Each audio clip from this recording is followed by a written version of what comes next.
beektuu hayyoota Oromoo Jawaaris ta'uu danda'a, Abiyyis ta'uu danda'a, Jaalmarroos ta'uu danda'a.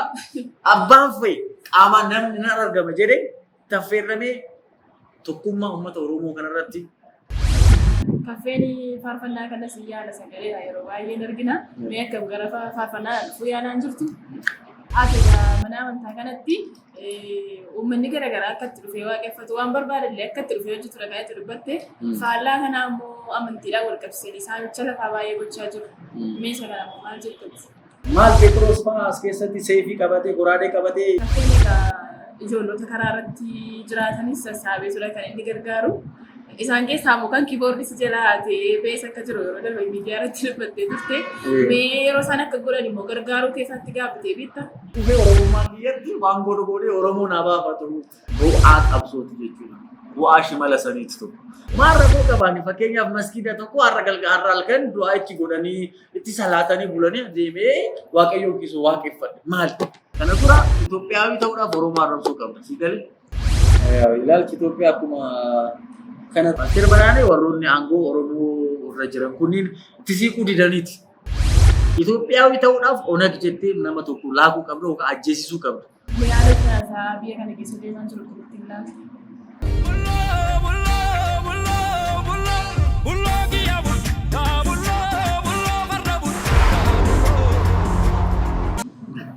Haaraan kan jiru shimala maal kilaashii osoo qabatee maal rakkoo qabaa. Sunaa kennanii gaariidha. Iddoo biraa kennaa warri humna qabdanii. Shimalli maal? Shimala Oromoon tokko qabeenyi isaa shimala. Isaan beekama. Kuma sitti mee kana fooniin umurii deemtu aadaa qabdaa, duudhaa qabdaa, garaagaraa qabdaa. Qabeenya ati qabdu keessaa tokko shimala jechuudha. Shimalli qabeenya keetii. Isa hafuuraan deebistaa isa shimalaan dhufes shimalaan deeffatta. Rakkoon jiru garuu shimalichi abbaa kiyyaaf kan bitameedha malee. Abbaa keetii bittee boqonnaa keessa godhu. Baasarii yeroo dhiyootti gara miidiyaa nan fida. Isa baay'ee ragada kana fa'aa walloodichisa kana fa'aa baay'ee wallo jedha. Baay'ee ayyaana kana dabarseet xiqqoo mukaraa sirriitti godha. Gaafa tokko rikardi godhe baay'ee akka jaallatamu lanaaf dadha. Baay'eedha. Kanaaf inni jaalataa isaaf hin qaba. Ofiifis hin qabadha. Rakkoon jiru hin qabadhu. Wannoodha garuu immoo akka hunduututti sumallee akka waan jabaatitti illee waan haasaa. Maal Pheexroos fa'aa as keessatti seefii qabatee, goraadee qabatee Iyyasuus hojii deemaa miti. Nama Iyyasuus qabuuf dhufe sana gurra isaa kan irraa buuse seefii qabatee miti Pheexroos as keessa gad deemu. Of eeggannoodhaafis hin barbaachisaa jechuudha. Qabadda Oromoon shimala. Seefis qawwees qabaachuu qaba. Maaliif Iyyasuus hojii jira bar Pheexroos. Osoo jiru as keessatti goraadee qabata. Of eeguun barbaachisaa. Iyyasuus itti qabee namichi qabee dhufamu nama Maalkoos jedhamu san gurra irraa cire. Atumti bahe jedheen Iyyasuus maaliif? Kanaaf ani amma namanatti dhufee Oromummaa biyyatti waan godhee Oromoo naa baafatu. Idaasoo ta'e Oromoo naa kafalu jedha malee iddoo naa ajjeesu dhufee nan eegare. Kanaaf hin ta'u. Kanaaf malee waan Iyyasuus iyyuu Pheexroos seefisan deebisii gara jedhee gatiin jenneen yeroo masan. beeffadhe. Wada sagabaa mallis jedhee asumatti gaafa rakkootiif si taate jedhee malee ofirraa gati jedhee gurra namichaas deebisee baxxansee fi atis immoo seefi as godhe. Kan akkanaa kanaaf miti kan seefi baafate. Wanti ni barbaachiste jechuudha. Dirqama. Namoonni bakka garaagaraatti gaafa argan ilaalcha akkamiis qabu. Ilaalchi Itoophiyaa akkuma kana duraatti garuu Oromoon jabaateera jedhu namana.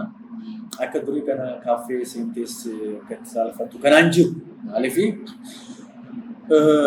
kudhan jiraannaan 5 Oromoodha jechuudha. Amma waan challenge fakkaata. Iddoo deemtu hundumatti Oromoodha kan isa argitu. Dhugaadha bare baay'ee sodaatamee baay'ee kabajamaas jira jedhee namana. Hin jiramu rakkoon hin jiru jechuu osoo hin ta'in jiraatus garuu dhugaa dubbachuudhaaf magaalaa kana keessatti Oromoon waan barbaadu fi waan barbaade ta'ee jiraachaa jira. Amma yeroo ammaa kanatti garuu sodaatamee kabajamee akka durii amma fakkeenyaaf afaan Oromoo haasoftu kana si arrabsanii ofirraa si geggeessanii miti. Miila si dhungatanii siif kennan. Kanaaf kunuu bu'aa qabsooti jechuudha. Bu'aa shimala saniitu tokko. Kanaaf sirrii maal isheedha ani ilaala ka hafuuraan natti dhufe hafuurumaan nan geggeessa. Kan fooniin natti dhufe Foonumaan geggeessa. Ta'uu qabasi. Kaffeen egaa ijoollota karaa irratti jiraatanis sassaabee ture kan inni gargaaru. Isaan keessaa immoo kan kiiboordii si jala haatee bees akka jiru yeroo darbe miidiyaa irratti dubbattee turte. Mee yeroo isaan akka godhan immoo gargaaruu keessatti gaaffatee beektaa? Sababii isaan akka godhaniif. Dhugaa dubbachuudhaaf hin gaaffine isa kiiboordiin fudhate sunillee osoo nama argadisiisu biraazar Oromoodhaa magaalaa kana keessa carraa ta'eetu waa dhabe malee mucaan kun kan mana qabaachuu qabu tureeyyuu baratu nutti dabee baratu uummata keenyatti dabee lafa isaarraa buqqa'ee jireenya isaa baddee karaarra akka jiraatu ta'e malee mucaan sun dhiiga kooti kiiboordii Oromoon haa eebbifamu oolee agalu sabnis waaqayyo isaa ulfaatu fudhatee badus yeroo gabaabaa keessatti namoonni 4-5 caalanii walitti qabanii bitanii na erganii kanaaf kun immoo uummata keenya galata guddaa akka qabaatu anis abdii akka irraa qabaatu na godha dhugaa dubbachuudhaaf gara waldaarraa poolitiksii fi amantaa waliin geggeessuu hundeemu jalqabu kanatti namoota baay'eetu warroonni kiraa manaa naa kaffalan dhaabanii turanii haala baay'ee keessan tare dhugaa dubbachuudhaaf anis biyya kana badu hagan maatii godhadhutti yookaan immoo hagan sargiin kiyya ga'utti mana kiyyaa shaantaa fi kaameraawwan kiyya jira malee mana iyyuu teessoo bitadhee miti jiru kaasuma Keeniyaa irraa qaxxaamuree deema oo barri badde jedhee akkasii garuu amma ka garamuun deemu amma inni ta'uu garuu maal inni Oromoon harki bal'aadha dhugaa waggaa dheeraa baasii irra ture baasii baay'ee lafee tafee jira yeroo tokko amma olaalu sinis baasii baay'ee nayyaadha nan jedha. Garuu uummata hin dadhabne uummata cimaadha waan qabu irraa qusatee wal gargaara. Kiiboordii sanis bitannee jechuudha. Isa qofa osoo hin ta'inaani achi keessatti ijoollee jiraatan illee alattis kiraa manaa kan kaffaluuf kan gargaaru jira jetti. Isa qofa osoo hin ta'in aartii hojjetaniif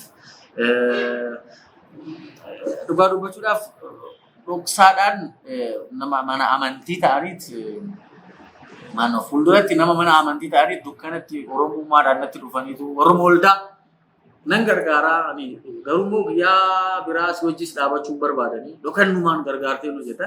Kana kanaan miidiyaatti baasuu hin barbaadu. Dhugaa dubbachuudhaaf iskiriinshuutii kiyyaama mobaayil irraatiin ijoolleetti dabarsu. Yeroo darbe dubbachaa turte. 2,000 qabaadhee 1,000 akkanan dabarsaa faani. Yeroo baay'ee tokko Video makee ati hojjettee lubbuu kee kenniteeti bar qawwee jala taraa si arrabsaa kaaffee yoo ta'u makiinaas karaa si jalaa cufaa hojjette kanaayyuu sheer siif hin godhu. Biyyalee akkuma uummata biraanuu siif hin gahu. Dhoksaadhaan garuu dhufeetti qarshii si gaafata. Inboksiidhaan jechuudha. Omaan gootu bakka waan dandeessuu goota waan dadhabde immoo laaltee keessa keemmuun dhaggeeffattaa kan tokko illee hinjeeretuma isumaan immoo taa'eetuma firaashii takka irra immoo wannoo bitatee achumatti si arrabsaa kooluusu jira. Kanaaf keessa kee dhaggeeffatee dhugaa rakkoon namicha sanii rakkoo yoo ta'e akkuma keetti ilaallattee akkuma keetti ilaaltee sappoortu gootaa kana dubbachuun ani baay'ee yoo jedhu garuu haati warra yeroo tokko yoo hirrifatti maaliif ofiif akka hin jiraanne hin beekte dhoksaan hin jiru moobaayilumaan namni dabarsu ilaalte waan laaltuuf garuu hin gaafattu yaa'u ishiin illee innuma ofiitiif Arsaan gatiin hin kaffalaman beekti. Ilaalti ulaaltu akka durii amma laattee miti akka fedhee gochuu hin danda'u garuu ittan hima waan anguru kan ittan hima waan ebaluu akkana kiraa mana rakkatee akkana gochaa jira ebaluu akkana rakkatee akkana gochaa jira kan dabar maal hojjechaa jirtu na jettu ittan agarsiisas nama callistii mana jetti garuu baay'eedha garuu kana fidee gargaarifaa jettee sun dhawutu Injetti baay'ee gadditi ishiin dubbachuudhaaf namoonni tokko rakkatanii yookaan namira calli jedhaniituma dhufanii yoo deebi'an tiraansportii qabaatti kenniteen naamina naan jetti. Seenis irraa barteetti. Kana baay'ee kun immoo mala gaariidha jedhee naamana. Dirqama Oromoon yaa fayyaalessa arjaadhas kanaaf dhiiguma isheeti. Mana amantaallee ijaaraa ta'ame mana amantaa sana maalirraan geessetti? Manni amantaa asuma jamuudha. Mana amantaa balleessu kiyya. Mana amantaa balleessu jechuun maalidha? Ani amma mimbarii kana yookaan immoo abaal jedheeti nu jedhee naannoo isaa midhaan kaayyoon kiyya irra caala akkuma Phaawulos jedhee dhiphinni kiyyas rakkoon kiyyas boo'ichi kiyyas uummata kiyyas saba Israa'eliif akka jedhe kanatti anis saba Oromootiif hojjedhee ta'uun barbaada. Achi Itoophiyaadha, achi Afrikaadha, achi addunyaatti jechuudha. Amma Yerusaalemiin tiyya Oromiyaadha. Oromiyaarraa nan ka'a gara Yihuudaa, Itoophiyaa nan deema, Yihuudaarraa nan ka'a gara addunyaa, gara Samaariyaa nan deema, Afrikaa, achi Afrikaarraa immoo gara addunyaan deema. Kun kaayyoo kiyya kana maaf goote nama dhiisi Waaqayyo jiru hin gaafatu. Akkanaaf galitti kan hojjedha miti. Kanaaf namni harka namichiiree Waaqayyo xaamanii naan jedhee jiru, namni harka namichiiree Itoophiyaadhaaf qofa lallabinaan jedhus jiru. Oromiyaadhaaf qofa lallabinaan jedhu jiru garuu jaaladhee Oromiyaadhaaf nan lallaba itti aansee Itoophiyaadhaaf itti aansee Afrikaadhaaf itti aansee addunyaadhaaf nan geessa jechuudha. Manni amantaa sun gara amantaatiin qofa osoo hin ta'in politikaalis uummanni Oromoo tokko ta'ee iddoo tokkotti wal argee waliin nyaatee waliin dhugee yaada waliin jijjiirratee aartii ofii mul'isee warroonni barreessan kitaaba isaanii achi keessa eebbisiisanii warroonni diraamaa fiilmii hojjetan fiilmii isaanii achi keessatti argisiisanii warroonni mari'atan itti mari'atanii maallaqa saamanii fudhatanii deeman mana buqqisanii deeman. Kanaaf warri salaatuu barbaadan itti salaate maal rakkoo qaba miti ati namantaa miti maal rakkoo qabaani fakkeenyaaf masgiida tokko har'a halkan du'aa itti godhanii itti salaatanii bulanii deemee Waaqayyo kiisu waaqeffadhe maal lafichi hin xuraa'us hin qulqullaa'us situ qulqullaa'us xuraa'us qaba. Kanaaf ilaalcha amantaa keenya baay'ee proud gochuu bal'isuu qabna jedhee namanaa manichi akkasii maayindi seetii yookaan immoo ilaalchi keenya tokko ta'ee kaayyoodhaan akka deemnu akka fakkeenyaaf mootummaan haa eeyyamuu fi akkam akka ta'e hin beeku gara Itoophiyaa jedhanii akka Oromoo arrabsaatti galgaleessan dukkanni takka hin jirtu. Jettal takka aarti TV irratti fakkaate Oromoo arrabsa achitti yaa akka Itoophiyaatti kana dura jechuudha amma hin jiru. Kana dura amma garuu hin ta'u. Kana dura Itoophiyaawii ta'uudhaaf Oromoo arrabsuu qabna. Siigalee Itoophiyaawii ta'uudhaaf onag jettee nama tokko laaguu qabna yookaan ajjeesisuu qabna. Amma onag shanee torbee waan fedhe jechuu dandeessa hin dhaabatu. Anis duu namni biraan jira bar. Boleessi kiyyeen jira barinkaa. Boleettiin kiyyeen jirti barinkaati. Laal nama dhugaa tokko tuqtu nama dhugaa kumaatama ka'a. Akkuma miliyoonni 60 kun ka'ee dhugaa tokkitti haa caalu kanaaf ka'e kana akkasuma ka'a jechuudha. Kanaaf wanti dhaabbatu hin jiru ittuma deemna. Itoophiyaawii ta'uudhaaf Oromoo arrabsuu qabda. Ammallee Itoophiyaawii ta'uudhaaf Oromoo warra arrabsan kan akka Asteer Badhaanee fa'aa hin jirte kan akka Maskaramaa Barraa fa'aa. Asteer Badhaanee warroonni aangoo Oromoo irra jiran kunniin itti siquu didaniiti. Magaraachin baay'ee yaaltee itti siquudhaaf hin taane. Shimallis Abdiisaadhaa kaatee akka muummicha ministeeraa seenuuf barbaaddi baay'ee kajeeltii hin ta'u bakka. Jarri balbala cufannaan cufattee dirqamaan hin ta'u. Jireenya qabu, jireenya mataa ofiis qabu. Kan akka Maskaramaa Barraallee yuunivarsiitii barsiisti jedhan isheenis qeerroo Oromoo tokko jaalattee booda mucaan hin barbaadu jennaan maraattee kunaan Oromoo arrabsutti kaatee Oromootti onnoo jirtu. Kana wanti jiru isuma miidiyaatti amma baasanii gad arrabsaa bulan takka jirti. Itoophiyaa jaaznaayitii jedhaniiti yesi. Agar ፍቅር ምናምን keessatti agar ፍቅር ነው agar ጠላት jedhanii onnoo. Beeraawi natti fakkaate. Achi ka Oromoo arrabsu achitti Itoophiyaawii ta'a jechuudha. Garuu haala kanaan Oromoon arrabsamaa dhugaa ofii saamamaa kan jiran immoo iddoo waldaa kanatti ji'a al tokko hayyoota Oromoo Jawaaris ta'uu danda'a, Abiyyis ta'uu danda'a, Jaalmarroos ta'uu danda'a. Abbaan fa'i qaamaan namni nan argama jedhee taffeerramee tokkummaa uummata Oromoo kanarratti yaada isaa sheer gochuudha. Tokko baay'inni keenya maal sila akka waliin galii godhe hin jedhe nan maraadha tokko. Warri Tigree ulaaltu garuu miliyoona 7 taate wal dhageettee kaayyoo tokkoon warra shiftaa kana akkas likkii galchite wannoo jettu. Na baay'annee garuu maal buusneedha malee amma baay'ina keenyatti boonu qofaa miti. Baay'inni keenya bu'aa maal nuu fide jennee yaaduu qabna. Kanaaf baay'ina keenyatti waliigaltee itti daballaan addunyaan harka nu dhungattee Ameerikaan amma kadhannutu. Sigalee amma Oromoo sun dhaga'een jiraatti. Maaliif osoo waliin galiin qabsaalaan iddoo 70tti qoqqoodame. Kanaaf tokko ta'uu qaba. Kaayyoo kanneen fa'aa irratti gaggeessinaa. Kan gooftaa ulfinni gooftaadhaaf. Kan qabsoo immoo bilisummaa Oromootiif. Kanaaf. Ati mana amantaa kanatti uummanni garaagaraa akka itti dhufee waaqeffatu waan barbaadallee akka itti dhufee hojjetu dhagaa itti dubbatte faallaa kanaa immoo amantiidhaan wal qabsiisee isaan gocha lafaa baay'ee gochaa jiru. Meeshaa kana maal jettati? Maal goota sammuu lafaan mana amantaa keessa taa'ee seexaan hojjeta kasii jedhu kana kun ulaal tokko. Suma keessa taa'eetti lafa saamaa waaqa shiftaa maal si godha taabota samiirra nama bocuu jira. Waaqayyo bar taabota Museedhaan lafarraa boci jedhee malee mukarraa samiirraa bocee koodhu fudhadhu deebi'uu hin jenneen. Isa lammaffaa sana mukarraa akkan sitti agarsiisanitti diizaayina sitti agarsiisanii boci jedhee muka giraariirra. Kanaaf samiirratti hunduu hafuura wanti harkaan qaqqabatamu hin jiru. Hojii hafuura jira hafuuraan sochoota hafuura wanti hunduu jechuudha. Kanaaf samiirratti muknis hin jiru. Anaasiinis hin jiru, magaaziinis hin jiru. Oromoon kana sirriitti beekachuu qaba. Irra caalaa madammaqeera dhugaa dubbachuudhaaf baay'ee kun immoo baay'ee na boonsaana. Waggaa takkaa waggaa lama booda dhugaa dubbachuudhaaf lafa saamamuu dhiisitii lafa karaa amantaatiin saamameeyyuu hundeeffata jedhee amana.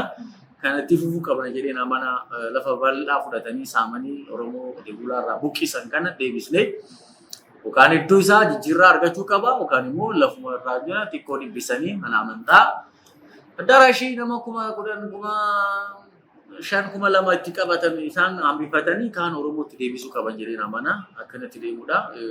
Amantaa keessa taa'ee hojjeta seexaan tokko kanaaf amantaa mana amantaa diiguu qaba jedhee amana. Diigamuu qaba baduu qaba amantaan biyya lafaa kanarratti amanuutu jiraachuu qaba nama amanu ta'uu qaba malee nama mana amantaa keessa ta'uu qabnu kana immoo kaa hojjenneef finnaa kana. Oromoon jabaachuu qaba lafa isaa. Waaqayyo akkasii godha jedhee amanu waaqni akkasiis hin jiru. Waaqni hattuun hin jiru. Waaqni akkamitti lafa namaa hata lafa siif kenne bara. Jaalattee kennitaaf malee deebisee sirraa dirqamaan hin fudhatu. Maaliif samii fi samii ol kan jiran kan Waaqayyooti lafa garuu ilmoo namaatiif kenneera jedha kitaaba. Erga ilmoo namaatiif lafa kenne Waaqayyo dirqamaan lafa kennaaf kennitu malee jedhee hin fudhatu. Hattuu mitiin. Kanaaf hojii namootaati malee hojii Waaqayyo waan hin taaneef aboonni akkanaas hin jiru. Namni taabota bocuuf sanyii hin jiru. Kana beekachuu qaba namni kanaaf sirriitti hojii jedhu Waaqayyo si qassafaa si ajjeesaa manaamina Waaqayyo kennaa isaatti hin gaabu. Waaqayyo jaalala. Isa bira maksaftiin hin jiru seexana bira jira. Isa bira dhibeen hin jiru. Sossodaachisaadha. Amantii kasii jedhu kan jibbu kanaaf si sossodaachisa.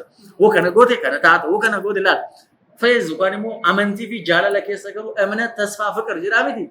Amantii amanuu fi hopp achi jaalalli sadeen kun hanga dhumaatti jiraatu jedhu. Kanaaf nama amanu ta'uu qabu nama amantii keessa amantii dawoo godhannee yoo jiraanne amantiin baay'ee nama hidha. Nama saama, nama qullaatti hambisa, nama sossodaachisa hin ta'u. Kanaaf amma sodaa keessaa akka bayan mana amantii erga dhiisee booda. Nama kun jireenya nagaan jiraadha. Isaaf haa galatu Yesuus bilisa nama cubbuu hin qabnedha. Kaffeen faarfannaa kanas yaala sagaleedha yeroo baay'ee argina. Mee akka gara faarfannaa dhufuu yaalaan jirtu? Jira. Kalitti kun gaddifama. Yeroo dhiyootti ji'a tokko keessatti xiqqoo haala soomii kanaa fi haala tokkotu naqabeedha. Afaan maaliitiin afaan Amaariffaatiin moo afaan Oromootiin? Afaan Oromootiin. Kana dura afaan Amaariffaan hojjedheera Ortodoksii keessas ta'ee gara Peentee kanas erga dhufe. Amma garuu afaan Oromootiin. Yaadannoonis yaadannoo Hacaaluudhaa fi waggaa lamaffaa kana yommuu kabajamu garuu achitti kabajee namana yeroo isaatti gaddisa. Faarsichi dhimma Hacaaluu wajjin wal qabatamu? Yaadannuma isaatii fi isa wajjin wal qabata. Maali? Isa wajjin wal qabata. Faarsaa Hacaaluu wajjin. Waan adda arguu jirra gaa'ineenga. Haala siyaasaa biyya kana keessa deemaa jiru turtiin laata? Akkuma isin ilaaltan anuu nama gaafadhu dhabe. Anuu nama gaafadhu dhabe yaa'u. Siyaasni siyaasa beektamaan siyaasa keessa seenuun barbaadaa jedhee namichaan biyya biraarra dubbadhee siyaasa keessa seenuun barbaadaa jedhee namichaan deeme. Siyaasa keessa seenuu barbaadde akkamii dhara beektaayii jedhee. Dharan beeku jennaan egaa dharan beekne siyaasa keessa seenuu qabdu jedhee. Haalli biyya Itoophiyaa kana baay'ee badaadha ilaaltu. Siin galu wanti tokko tokko sii gala. Siin galu sii galas eeggachuudha hubannaadhaan deddeebi'uu gaariidha. Baalaansii gootee jechuudha. Akkasitti ilaalaa deemudha. Ani waan irra caala akka paartii siyaasaa kana keessa hin jira jedhee ofiin keenyas hin jirus gara fuulduraas hin jiraatu akkuma nama abbaa amantii jechuudha. Dhuguman lallabaa paartiin akkuma isin jedhe kan duratti Dr. Abiyyis Piraayim Ministeeriin Jaalmarroonis hoogganan OLA Jawaaris Maraaraanis Gaash Baqqeenis hunduu dhufee ana biratti osoo hirmaate ani hundaafuu jaalala qiixaan kennuu barbaada. Ilaalcha isaanis dhiibbaa tokko malee akka dabarsan hin barbaada. Maaliif ani ilaalcha nan amana jechuudha. Beekumsaa nan amana. Ilaalchi Jaalmarroo namoo akaanan isumatti ammoo Abiyyus namoo akaanan kan Dr. Abiy baay'ee bareeda namoo heera jedheen amana. Gaash Baqqeessa yoo namoo kun bakka namni na fannisu sanduuqaa qabadde hin fannifamu. Kanaaf akka abbaa amantaatti garuu tokko caalchisee tokko fakkeenyaaf siif nama tokko wal caalchisee jaalachuu. Waaqayyo sammuu hunda qixxee jaalatam ilaalcha akkanaa qabaanna hunda qixxeen jaaladha. Iddoo dharri jiru iddoo ani hin taane arguttis immoo nan dubbadha akkuma laaltu kana fakkeenyaaf amma Oromoo Walloo kanatti mootummaan xiyyeeffannoo kennuu qaba. Faannoon yommuu dhaamu makalaakayaan jidduu seenaa Walloon yommuu dhaamu makalaakayaan jidduu ba'u kun gaariin ta'u. Kanaaf kana hin dubbatta waan dhufa jiru kana yookaan Oromoo Wallootti faannoo kana dhiisaa. Walloon ofiif hin hanqatu dhiiraa kormaa yoo ta'an immoo qixxee addaan baasaati daangaa eegaa fi kuni dhaamsa kiyya dhugaadhaan jedha sobaanis soban jedha akkanatti dabarsuu barbaada akkana ta'anis jiraachuu qaban jedhee amana. Namni jibbitu hunduu soba hojjetas jettee yaaduu qabu. Oromoon amma yeroo rakkoon isaa saayidii tokko achi bahaa qabannaan tokko Cikir kabare tokko achi kaaba kabare tokko achi meedaa asitti naftanyaa dabata gidduutti jechuudha Finfinnee keessatti. Naa poolitikaa keenya gara magaalaatti gadi finnee kubbattii jidduu tapha meedaa irratti finneetti taphachuu qabna jedhee amana. Fagaachuu hin qabnu irraa dheeffinees hin taatu tuma siifnee taphachuudha kubbaa lafa jalaan jechuudha. Egaa hordoftoota Bulloo Entertainment qophii keenyatti bu'aaraa bashannanaa akkasitti uffatanii shakkii hin qabnu qophiin keessumaa keenya irraa kana fakkaata ture isin gaggeessaa kan isin faana ture ani Segulee Alamuutii ogeessi kaameraa keenya Amanoo Doktoraa ture torban immoo qophii keessumaa biraa irratti deebina nagaatti.